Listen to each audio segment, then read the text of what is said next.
Bine v-am găsit, dragii mei din Zodiac Rac, oriunde v-ați afla.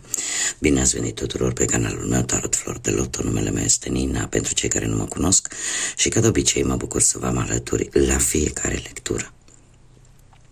Cer scuze pentru voce, azi voi face lectura generală pentru luna mai, așa că toți cei care aveți soare, lună, Venus, ascendentul sau oricare alt aspect astral important din harta voastră natală, atunci această lectură este de asemenea și pentru voi.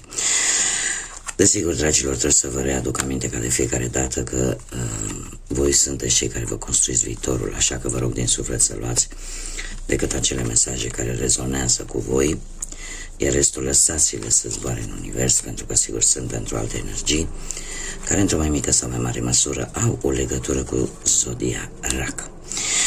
Cei care deja mă urmăriți de ceva vreme știți că acum scot câte o carte din acest minunat oracol al frunzelor de cei,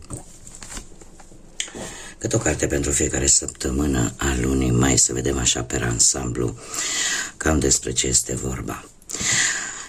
Prima săptămână din mai vine cu o dezvoltare spirituală, cu o iluminare și cu o înțelegere mult mai bună a unei situații importante pentru voi. Cea de-a doua săptămână avem Muntele, care ne vorbește de o mare provocare care se apropie de voi.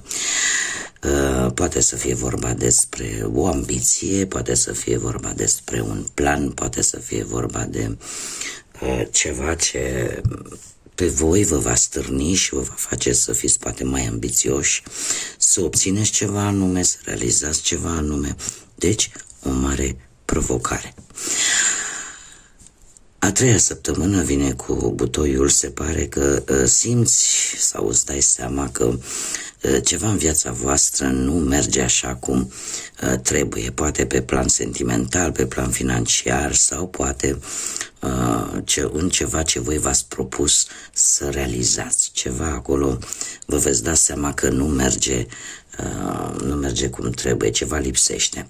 Cea de-a patra săptămână din mai vine cu Acul și Ața, care ne vorbește de o dorință care se pare că va fi îndeplinită.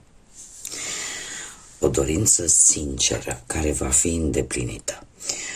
Mergem mai departe. Haideți să vedem așa mai mult pe plan sentimental pentru cei care sunteți interesați. Un moment. Am revenit după pana de curent.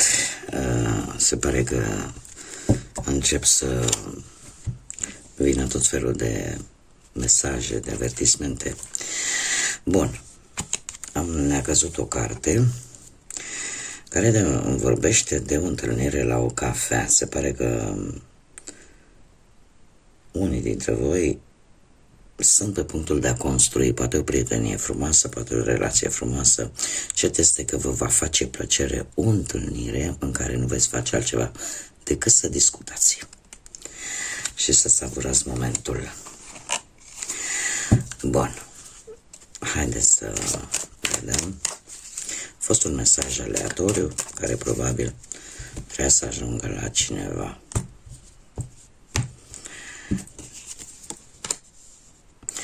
Este vorba de, probabil, dragilor, unii dintre voi veți intra într-o nouă fază.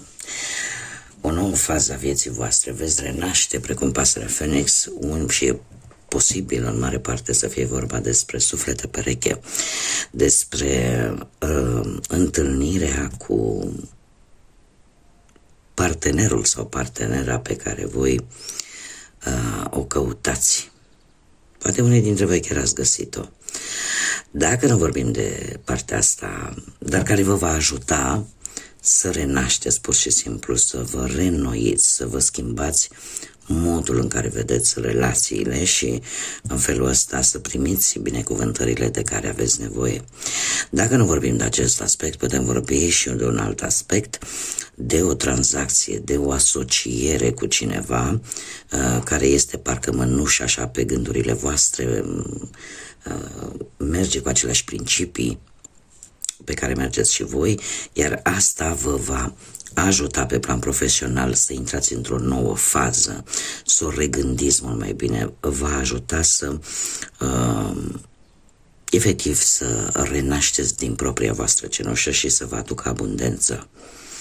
Da, pentru că veți manifesta foarte multă abundență în urma acestui parteneriat.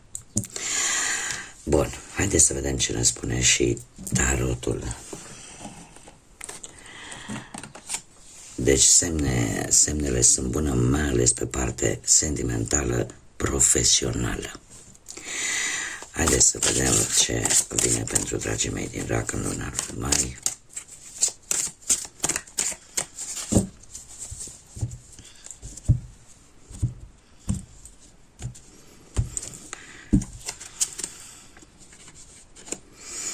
Pe parte profesională, da, se vede și aici o transformare.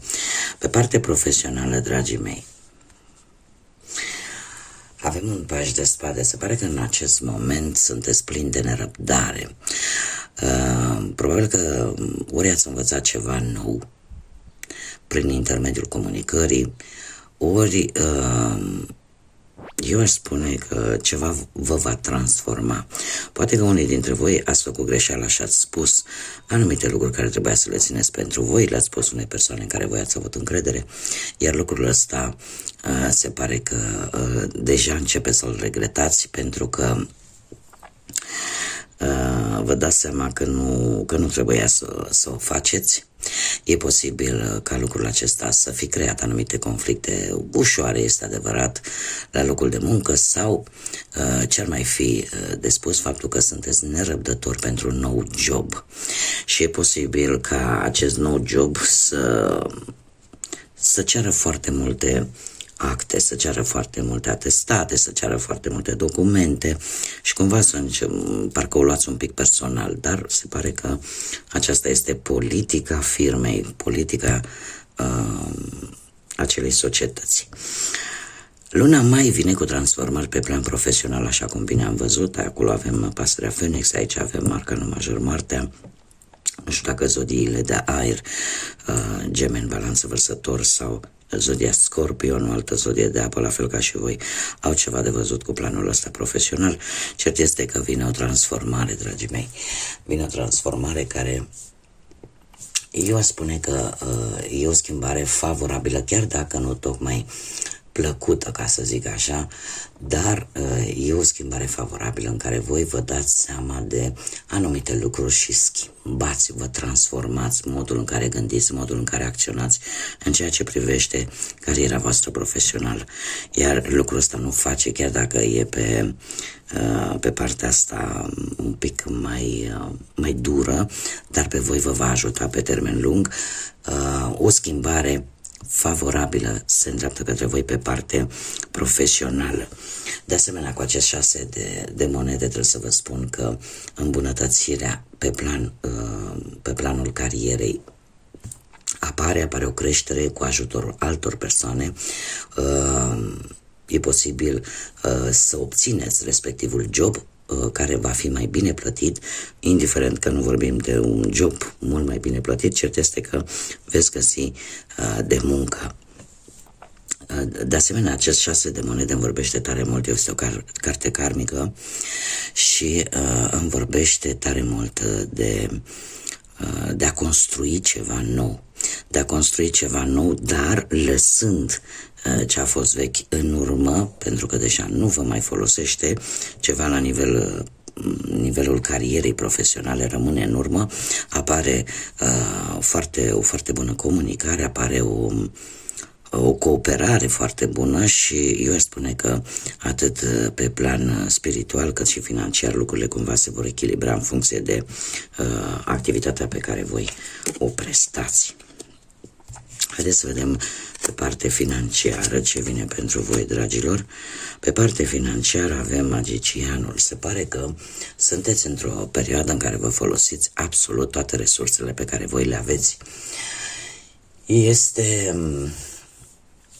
A apărut o șansă de a câștiga ceva bănuți în plus și desigur nu vreți să o pierdeți. Faptul că avem foarte multe spade pe partea asta a bănuților, asta îmi spune că sunteți foarte raționali, foarte logici în ceea ce faceți, cum mânuiți banii.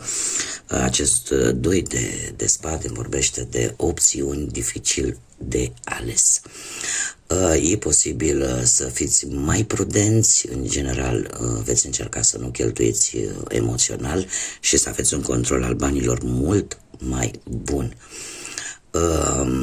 Chiar dacă apare și responsabilitatea de a decide într-o anumită situație relaționată cu banii, unii dintre voi e posibil să vă încerce anumite sentimente de teamă, de consecință, dar faptul că sunteți logici, sunteți raționali, duce la, poate la necesitatea de a avea o înțelegere cu alte persoane în ceea ce privește o anumită sumă de bani sau pur și simplu vă menține echilibrați și foarte prudenți luna lui mai.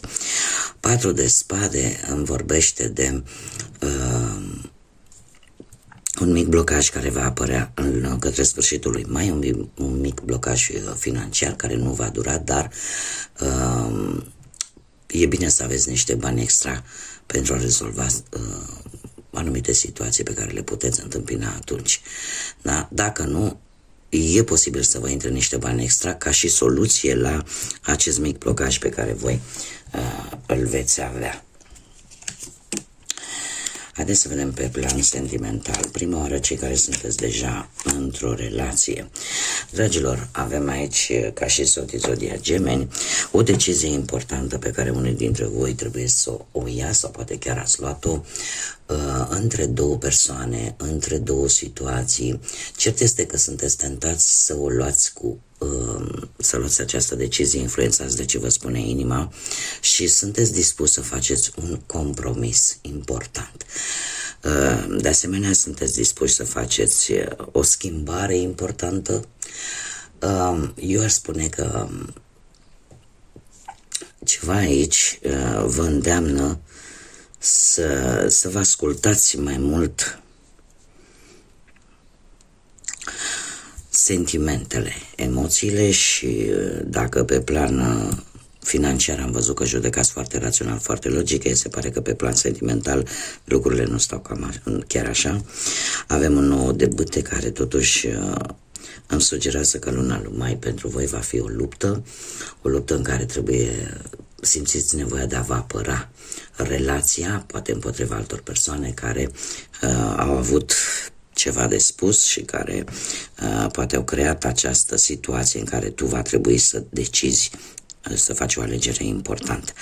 Doar că avem și un 6 de spade, se pare că cineva aici simte nevoia de o escapadă, pur și simplu. 6 de spade ne vorbește de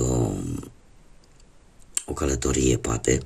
Pentru unii poate simboliza călătorie tocmai pentru a reînvia relația sau pentru a ajunge la o dragoste la distanță. Dacă nu vorbim de aceste lucruri, vorbim de o tranziție destul de dură în care unii dintre voi vor lăsa în urmă ceva. Ceva se va schimba de-a lungul lunii lui mai, iar această schimbare se pare că nu va fi atât de ușoară, va cere timp, va cere acomodare, dar trebuie să vă mai spun că pentru unii această carte poate reprezenta și o tristețe din cauza unei separări. Dar cumva se pare că și în planul ăsta sentimental raționalul începe să-și facă loc în final și se pare că decât unul dintre voi luptă pentru ca relația să rămână în picioare, să rămână funcțională și atunci la un moment dat cineva va avea nevoie de o detașare sau dacă se lupta se duce, această luptă o duc ambii parteneri, atunci într-adevăr apare șansa unei călătorii pur și simplu pentru a vă regăsi pe voi, pentru a regăsi acele sentimente care v-au unit.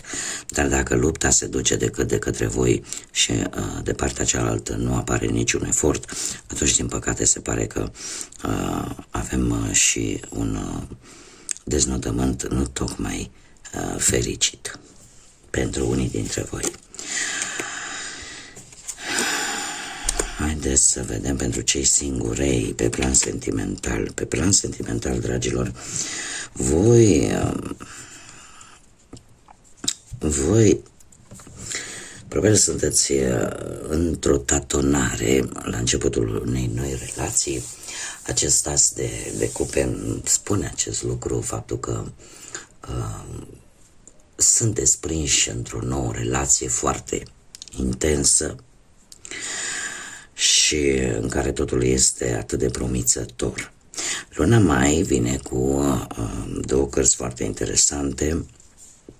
Un 8 de monede care îmi vorbește de o schimbare destul de benefică, aș spune, pentru voi din punctul ăsta de vedere sentimental. Totuși,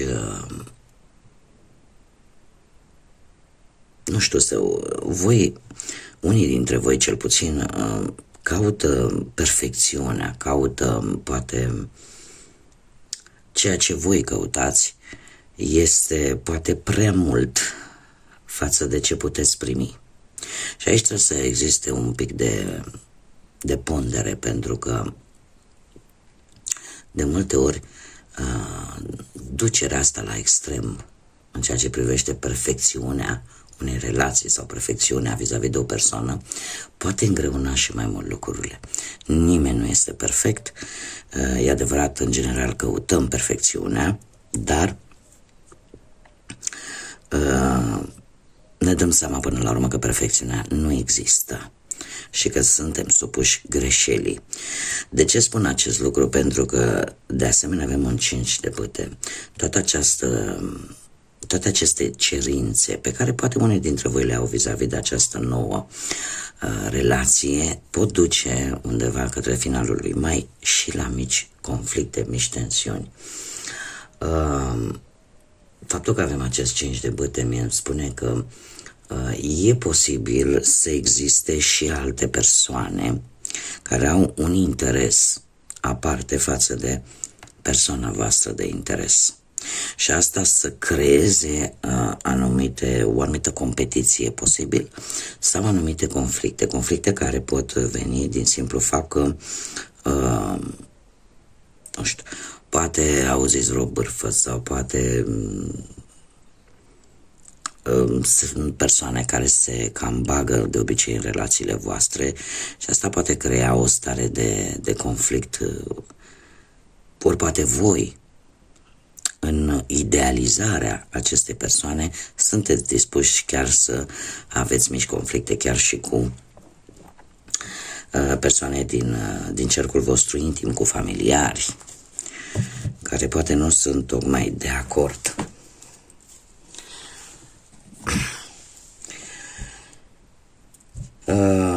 Ce ar mai fi de spus? Faptul că pe planul ăsta sentimental pentru voi, acest conflict va aduce o schimbare.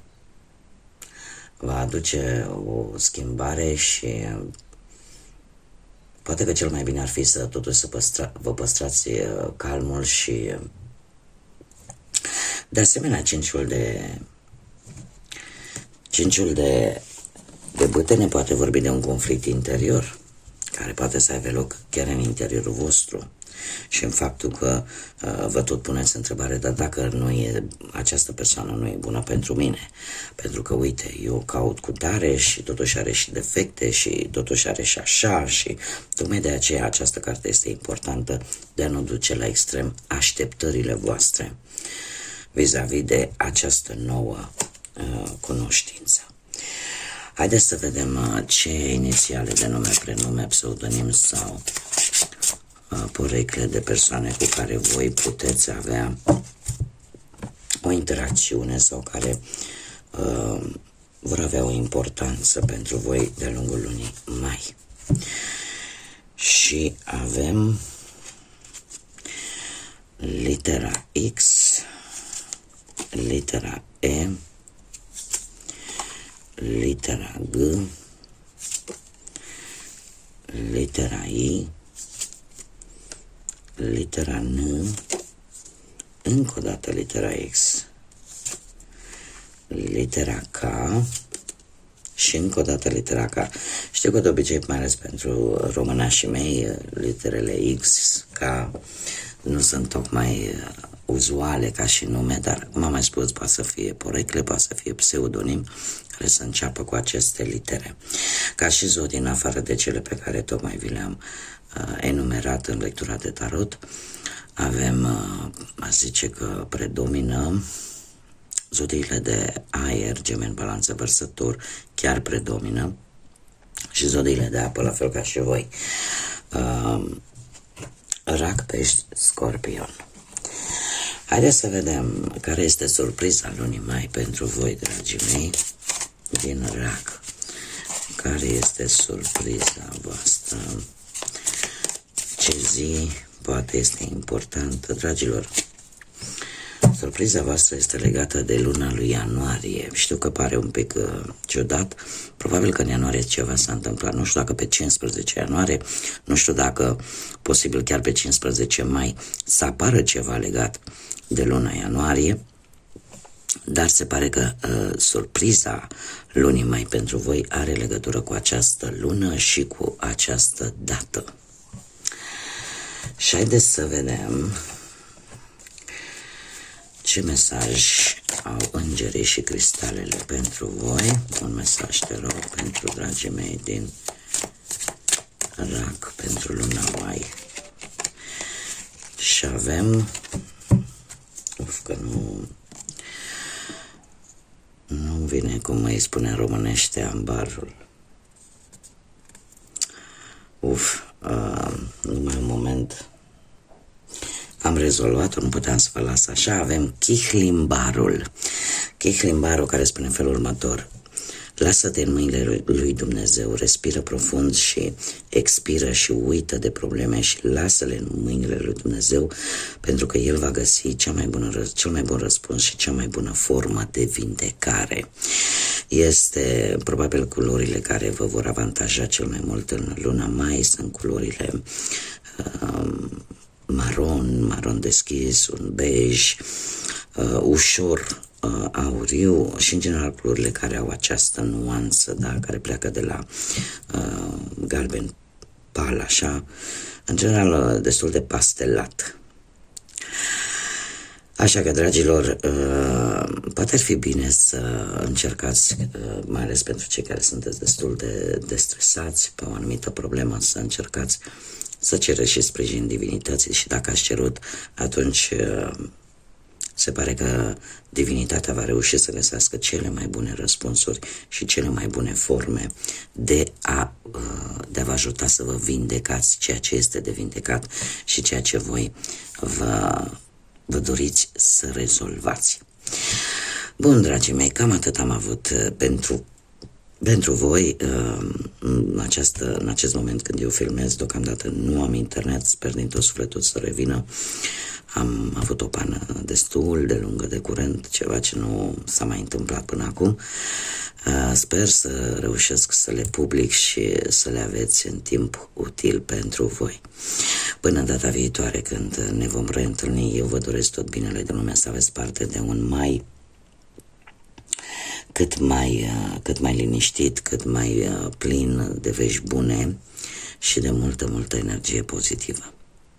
Așa că, dragilor, până la o nouă lectură, numai bine vă doresc și să fiți iubiți.